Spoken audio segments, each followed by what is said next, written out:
तो सबसे पहले शो में बात करेंगे महंगाई के हवाले से, जो कि पाकिस्तान में दिन ब दिन बढ़ती चली जा रही है। और जब से नई हुकूमत आई है तो इसने जो पेट्रोल बम भी है वो आवाम पर 2 महीने में 3 दफ़ा गिराया है। और ऐसा गिराया है कि अवाम बिलबिला उठे कि हमारे साथ किया क्या। और जब पेट्रोल की मसनूआत की कीमतें बढ़ती हैं, फिर आपको पता है फिर ट्रांसपोर्ट भी बढ़ते हैं, तो ट्रांसपोर्टर्स ने भी कहा कि भाई चलो हो जाओ तैयार, 35% हम भी बढ़ा रहे हैं। आप अपनी टीवी स्क्रीन पर देख रहे हैं कि कैसे ढिठाई से अच्छा, सिर्फ ट्रांसपोर्टर्स नहीं बढ़ा रहे, गली मोहल्ले में बन कबाब वाले उन्होंने रेट बढ़ा दिए।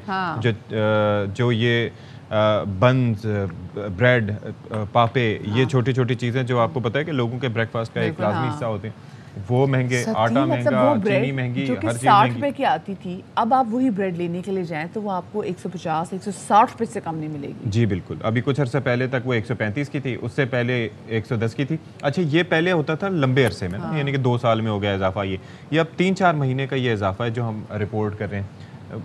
बाकी हर चीज़ महंगी होती जा रही है और लोग बेचारे जो हैं वो पिसते जा रहे हैं। फिक्स्ड इनकम वाले हम बारहा यही कहते हैं कि होते, लेकिन एक चीज़ मदिया मुझे आपसे शिकायत है, क्या आप मुस्बत रिपोर्टिंग नहीं करती हैं।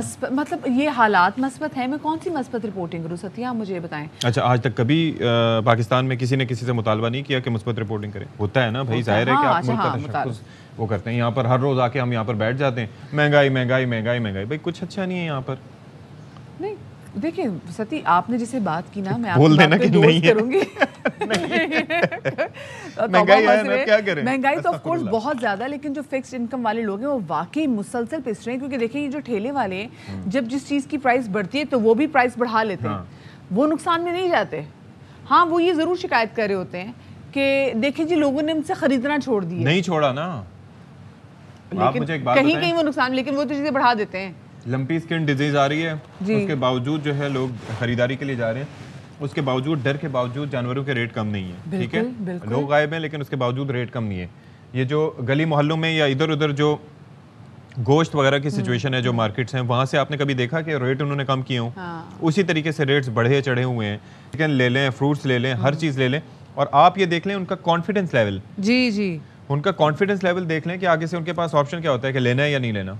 भाई वहां से तो इतने का मिल रहा था, भाई वहां से जाके ले लें। सही बात करें, हर चीज़ जो है ना वो बदल जाती है। अभी जो खैर किराए जो बढ़ाए गए हैं, तो हसन हफीज से हम जान लेते हैं, क्योंकि कल लाहौर में जनाब आपको बताते हैं कि जो ट्रांसपोर्टर्स है ना, उन्होंने फ़ी मुसाफिर जो किराया है वो 400 से 500 रुपए तक बढ़ा दिया है। लोग बहुत ज़्यादा परेशान हैं। जी बिल्कुल, तो ज़रा हम जान लेते हैं, हमारे साथ तो मौजूद है हसन हफीज़। हसन हफीज़, क्या सूरत हाल देख रहे हैं आप और मुसाफिर क्या कह रहे हैं? देखें जी, बहुत ही एक अजीब सी सूरत हाल पैदा हो चुकी है। पेट्रोलियम मसनूआत की कीमतों में इजाफा होने के बाद 3 दफ़ा इजाफा हुआ है और 3 दफ़ा ही किरायों में इजाफा किया गया है। All Pakistan public transport association ने फिर एक दफ़ा ऐलान किया है, इस दफ़ा 400 से 500 रुपए तक किराया जो है वो बढ़ा दिया गया है। और लाहौर से जो किराया जो होता था, अगर रावलपिंडी का, तो 2000 रुपये किराया था, वो 2300 रुपये कर दिया गया है। फैसलाबाद, सरगोदा, पिशावर, मरी, ये तमाम शहर हैं जहां पर किराए जो है वो, सरगोदा का किराया सिर्फ 700 रुपये होता था, जो 1100 रुपये तक कर दिया गया सिर्फ एक ही दिन में। पिशावर का किराया 2300 रुपये होता था और वो 2500 रुपये कर दिया गया है। खानेवाल का भी इसी तरह। कराची का किराया सिर्फ 4300 होता था, अब 4800 रुपये कर दिया गया है। तो इस तरह जो है इजाफा होता चला गया है। और इस दफ़ा all Pakistan public transport association के सदर जो इसमतुल्लाह नियाजी, उन्होंने साफ कहा है कि ये किराए अभी जो बढ़ाए हैं, ये इससे भी हमारा मामला। अच्छा हसन, लेकिन एक चीज़ ये समझाएं कि लाहौर से अगर इस्लामाबाद तक जाएंगे तो आपने बताया कि 2300 किराया, ठीक है, 2300 से ज़्यादा, और लाहौर से कराची अगर आएंगे तो 4800। तो ये कराची वाला, तो इसका मतलब इतना नहीं बढ़ाया उन्होंने। देखें, ये इशफाक, इसमें 3 दफ़ा किराया बढ़ाया इन्होंने। पहले जो था ये 4300 रुपया दूसरी दफ़ा बढ़ाने के बाद हुआ था। अच्छा। जो 4300 रुपये हुआ था दूसरी दफ़ा बढ़ाने के बाद, तो जब तीसरी दफ़ा बढ़ाया तो वो इकट्ठे 400-500 रुपये फिर बढ़ा दिए। दूसरा वो ये भी चीज़ देखते होंगे ना कि किस रूट पे लोग ज़्यादा जा रहे हैं। लाहौर से रावलपिंडी लोग बहुत ज़्यादा ट्रैवल करते हैं, तो इस वजह से उन्होंने किराया भी बढ़ा दिया होगा। और छोटा बिल्कुल, ये सिर्फ ये आपने जैसे निशानदेही की थी अभी थोड़ी देर पहले के, सिर्फ ये लोग ही नहीं बल्कि ये जो चिंची वाले फिर रहे होते हैं, 10 रुपए लेते थे 1 किलोमीटर का। लोग सस्ती सवारी की वजह से जो मजदूर तबका है वो आसानी से सफर, अब आप करेंगे तो वो 1 किलोमीटर के 40 रुपए मांगते हैं, और अगर वो उनको 40 रुपए ना दें तो वो कहते हैं ठीक है आप ना जाएं। तो वो एक जो कॉन्फिडेंस लेवल है, जैसे मदिया आपने बताया, वो इस तक इंक्रीज कर चुका है इन लोगों का, माफियाज का। कोई ये बढ़ते इन्होंने कराया अगर 5% या 10% पेट्रोलियम मसनूआत की कीमतों में मिसाल के तौर पर इजाफा हुआ है, तो ये 40% तक इजाफा कर देते हैं। तो ये ज्यादा इजाफा हो रहा है। लेकिन जो पब्लिक ट्रांसपोर्ट है उनका कहना है सिर्फ पेट्रोलियम की कीमतों में इजाफे की वजह से हमने किराया नहीं बढ़ाया। उनका कहना है कि जो हमने टायर्स मंगवाने होते हैं, एक्सपोर्ट करनी होती है, मुख्तलिफ गाड़ी अगर खराब हो जाए, ये तमाम चीजें जो उन्होंने करनी है उन्होंने जी इसका तमाम आवाम से वसूल करना, जाहिर है। क्या बात है भाई, क्या बात है। अपनी गाड़ियां मेंटेन करनी है जी, वो भी आवाम से हमने उसका पैसा वसूल करना है। बहुत शुक्रिया जी। हसन हफीज हमारे साथ मौजूद थे। ट्रांसपोर्टर्स ने जनाब किराए बढ़ा दिए हैं लाहौर में, और आपके सामने कि वो चिंकी के बारे में जो बात की जा रही थी 70 मिनट कि जो 1 किलोमीटर आपसे 10 रुपये चार्ज करता था, अब वो 1 किलोमीटर आपसे 40 रुपये चार्ज कर रहा है। आप मुझे बताएं, अगर हम कराची शहर की बात भी करें, लाहौर शहर की बात करें, जो मजदूर तबका है, ये फैक्ट्रियाँ कितनी दूर दूर बनी हुई हैं, तो आप मुझे बताएं कैसे लोग निकल के आएंगे, कैसे काम करेंगे? ये चक्कर थोड़ा सा मुख्तलिफ है, भूखे मरेंगे। कि आप ये देखें कि अंदर आपने देखा होगा कि नशिस्तें होती हैं ये बसों वगैरह में, उसके बावजूद लोग ऊपर बैठ के सफ़र क्यों करते हैं? ये मजदूर तबका ऊपर क्यों सफ़र करता है? क्योंकि या तो उनसे किराया बहुत नॉमिनल वहाँ पर वसूल किया जाता है, लेकिन जान का खतरा होता है।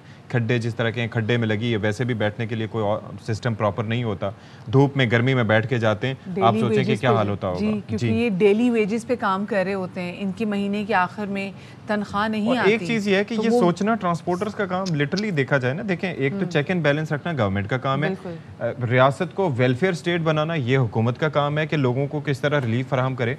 ये ट्रांसपोर्टर कहाँ से रिलीफ देंगे? ये उनका काम नहीं है, लेकिन उन पर नजर रखना हुकूमत का काम है। आप ये देखें कि उस दिन वो फार्मास्यूटिकल वाले साहब हमारे साथ मौजूद थे, तो वो क्या कह रहे थे कि भाई हम चैरिटी खोल के तो नहीं बैठे हुए, this is our business model. मतलब गवर्नमेंट का काम है इन पे चेक रखना। देखिए वो अपना नुकसान कहीं बर्दाश्त नहीं करेंगे, तो वो उन्होंने जो अपना नुकसान है वो अवाम के थ्रू पूरा करना है, और हमें मजीद टीके लगा के पूरे करने। तो एक रेगुलेटरी अथॉरिटी होनी चाहिए जो इन पर नजर रख सके।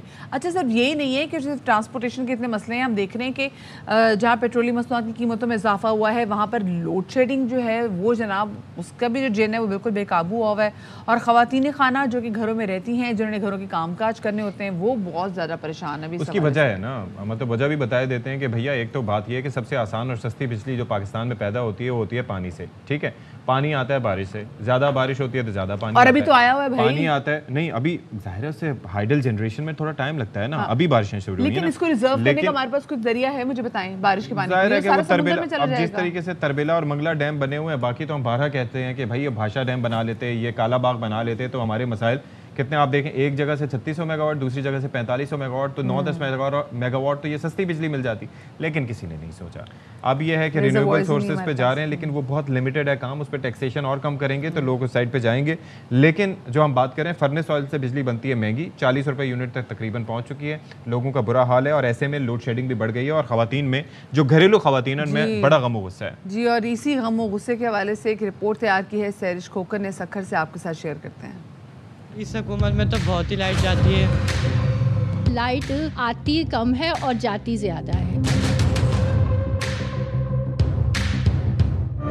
अरे कब आएगी बिजली? बिजली आई, बिजली गई। बिजली की इस आंख मचोली ने घरेलू खवातीन को कर दिया है बेजार और परेशान। खवातीन कहती हैं घर का आधे से ज्यादा दारोमदार बिजली बंदिश के बायस दरहम बरहम हो गया है। कपड़े धोने के लिए मशीन लगाओ तो 2 घंटे में धुलने वाले कपड़े 6 घंटे में धुलते हैं। जब देखें लाइट नहीं होती, पिछले साल इससे कम था, लेकिन अब तो हद हो गई है। बहुत बुरा हाल है, इस लाइट ने तो बहुत परेशान करके रख दिया है।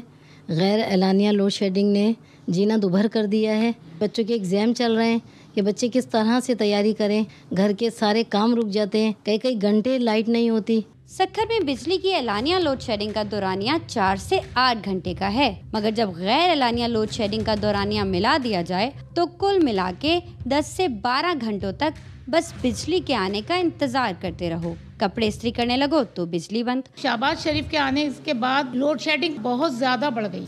सारी रात लाइटें नहीं है, सारा दिन लाइटें नहीं है। हुकूमत से यही कहेंगे कि अवाम को सहूलत दें, तो हर हुकूमत अल्लाह अजीज है, क्योंकि हमारे वोटों से हुकूमत आती है ना। इस हुकूमत में तो बहुत ही लाइट जाती है, 12-10 घंटे लोड शेडिंग होती है। इससे अच्छा तो इमरान खान की हुकूमत थी जिसमें लाइट तो आती थी, कम से कम पढ़ तो लिया करते थे। खवातीन बरहम हैं, कहती हैं बिजली की लोड शेडिंग के खात्मे के हुकूमती वादे और दावे हवा में उड़ गए हैं। बिजली की तवील लोड शेडिंग के बायस न बैटरीज चार्ज हो पाती हैं और न ही यूपीएस, तो फिर गुजारा कैसे हो। कैमरामैन मोहम्मद अली सोलंकी के साथ सैरिश खोखर, ARY न्यूज़ सक्खर। जी, तो आपने बेबसी देख ली कि किस तरीके से अगर कपड़े भी सिलाई करने हैं तो फिर हाथों से सिलाई हो रहे हैं। ठीक है कि ये एक तरीक़ेकार राइज होता था और बड़े इसके अंदर इम्प्रोवाइजेशंस भी होती थी, पाँव से भी मशीन चलाई जाती थी, लेकिन अब बिजली के आने की वजह से लोगों के काम आसान हो गए थे और जल्दी हो जाया करते थे, क्योंकि जो लोग मांगते हैं उनकी डिमांड्स भी। लेकिन ये ख़वातीन किस तरीके से अपना घर चलाएँगी, किस तरीके से मर्दों का हाथ बटाएँगी, और अगर जिम्मेदारियाँ उन पर हों तो वो क्या करेंगी। तो जस्ट इमेजिन कि ये क्या हो रहा है। बहुत ज़्यादा परेशान लोग, बहुत ज़्यादा। और वो ज़ाहिर है क्यों नहीं कहेंगे, मतलब मिफ्ता इस्माइल साहब जो भी कह रहे हो, उन्होंने कहा कि भाई आ जाएगा, आजकल में ये IMF का हो जाएगा, लेकिन मसला ये है कि लोगों की ज़िंदगी तो आसान हो ना। वो तो दिन ब दिन सफ़र जो हम हमेशा से पिछली हुकूमत के भी दौर में यही रो रहे थे कि भाई अगर मुल्क मुआशी तौर पर तरक्की कर रहा है तो ट्रिकल डाउन इफेक्ट क्यों नहीं हम देख रहे, हम नीचे आम आवाम को खुशहाल क्यों नहीं देख रहे। ये बहुत ज़्यादा ज़रूरी है, तो खुदा इस बात का ख्याल रखें। चलिए आप